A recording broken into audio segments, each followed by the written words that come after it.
In our Sunrise Smart Start, a man arrested after driving his car off the road into a home and into a channel of water. Greece police say officers were sent to Long Pond Road yesterday for that single car crash. During the investigation, officers learned the driver failed to navigate the intersection, leaving the roadway and striking a home on Edgemere Drive. 60-year-old Dale Danforth has been charged with DWI and other charges. Meanwhile, Rochester police investigating two stabbings in the city over the weekend. They say a 34-year-old man was stabbed Friday night on Myrtle Street just before 10. He was taken to the hospital with non-life-threatening injuries. Then they responded to Norton Village Lane just before 3 a.m. Saturday. Officers found a 26-year-old woman stabbed. She was treated for serious but non-life-threatening injuries.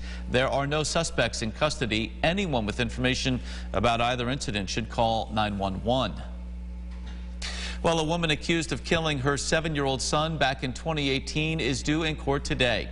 Hanain Muhib is accused of killing her son, 7-year-old Abraham Cardenas, with a knife, severing the little boy's head. She had been found not responsible by reason of mental disease or defect back in September of 2020. Officials say Muhib was suffering symptoms of mental illness and could not understand the wrongfulness of what she did.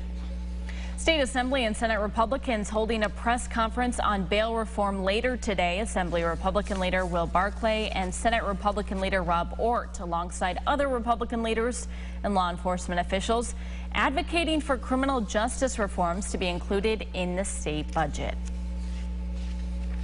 We'd like to see it amended, but it really needs to be repealed. We're seeing, huge spikes in crime, not only in New York City, but throughout the state. And albeit it's not all a direct result of bail reform or cashless bail, but that certainly plays a role. And the New York State budget is due on April 1st. The local organization Uniting and Healing Through Hope of Monroe County will hold a Stop the Violence job fair this week. Attendees will be able to meet one-on-one with local employers. In some cases, employers will hire right on the spot. The job fair is coming up today and tomorrow at the Hyatt Regency from 9 a.m. until 6 p.m. Well, if you've been with us this morning, you know it's snowing outside and it's also chilly, James. Yeah. Both that it's a little bit strange, right? We're in the spring season. We've had some warm days. Now we've got snow all over the place, certainly for late March. There's the snow showers right now pushing south of Rochester, pretty much along the thruway. I think we get a good break, it looks like. A break in the snowfall before it comes back. We'll call it off and on snow showers, lake effect mostly, and I won't be surprised if we see a little sun this afternoon. The wind makes those low 20s feel like the single digits. Speaking of how it feels, let's send it out to Erica Costa. It looks like on radar snow has stopped where you are in Webster. Is that true? Can you verify that for us? Yes, well, it's super light. I see a little flakes, but it's, mixed in with the wind, so it's not quite as bad as it was about a few hours ago. Roads looking a lot better than around 5 a.m., 6 a.m. Just a little slushy. You can see the lanes, though. Probably going to be a lot worse in those side streets. Again, as I said earlier this morning, my drive down from Rochester near the Winton area, Atlantic, on making my way north towards the lake on 104 was progressively worse as I got more and more north. So again, this is just for those parts of the region north of 104, Webster, Greece, are going to be seeing these conditions that are really just, awful for this time of year in spring. We caught up with some experts from Gates over the weekend who gave us those important reminders you're going to want to keep in mind if this is your situation this morning. With the wind pickup and you have issues of decreased visibility with, the snow and the wind. More importantly, bridges and overpasses, like we've all been taught, freeze quicker than the roadway surfaces. So when you have those sorts of conditions again, we'd like to reemphasize, be careful, slow down, take your time. As you mentioned, wind definitely going to be an issue just for temperature-wise. It's definitely colder. Really is going to be hitting your face, so make sure you dress properly, proper gloves and boots. I'll send it back to you. All right, Eriquetta, thank you for those tips and your live reports this morning. And the winter weather advisory for our area will continue through 8 this morning. Let's check the roads now with our sunrise traffic. We are tracking an incident on Mount Hope Avenue in Rochester. This is right near Alexander Street, and a live view from our crew on the scene. You see tape has the roadway closed off in that area. Some type of issue there that is brought both police and firefighters. We are gathering information, trying to get information about what this is about. But again, from a traffic standpoint, avoid Mount Hope Avenue at this hour. Elsewhere, numerous accidents across the region. Just into the newsroom, one in East Rochester, 490 West at 31F, and another in Penfield Road at Route 441. So again, take it slow as you head out the door this morning. To the war in Ukraine now. President Biden traveling to Europe last week, making comments the government is now trying to roll back. Alexandra Limon is in D.C. with more.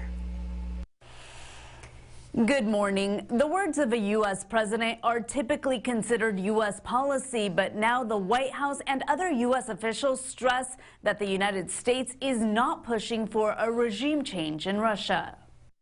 He's a butcher. President Biden is stirring up controversy with the comments he made about Russian President Vladimir Putin during his trip to Poland. For God's sake, this man cannot remain in power.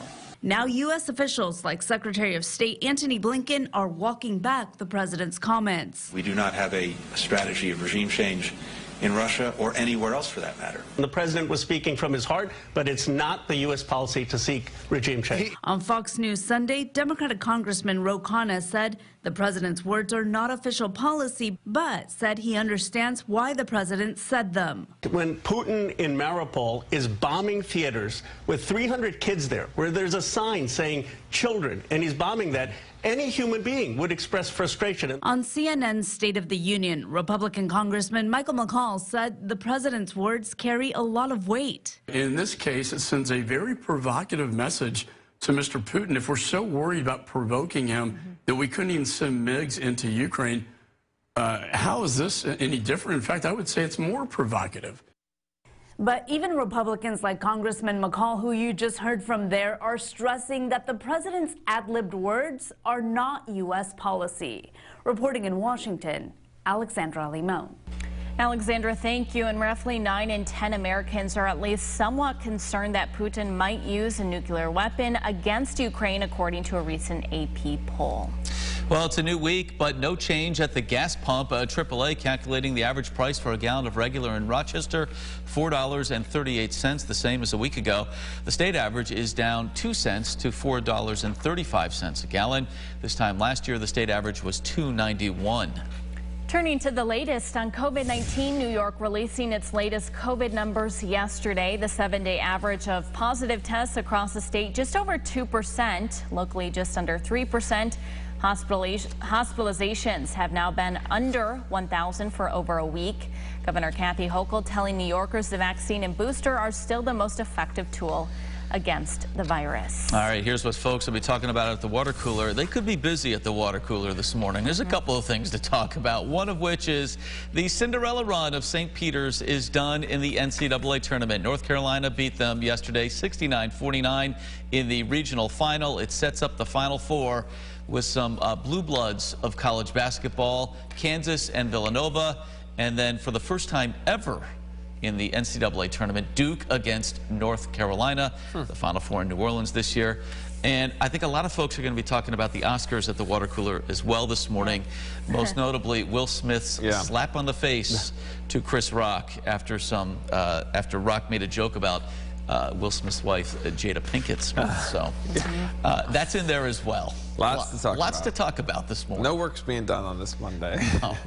But if people are doing work, James, they need to be careful as they head out the door and head into the office. At the bus stop as well. Yep. Yeah, certainly. We are in the teens and low 20s for our forecast. Snow showers around. It feels like 0.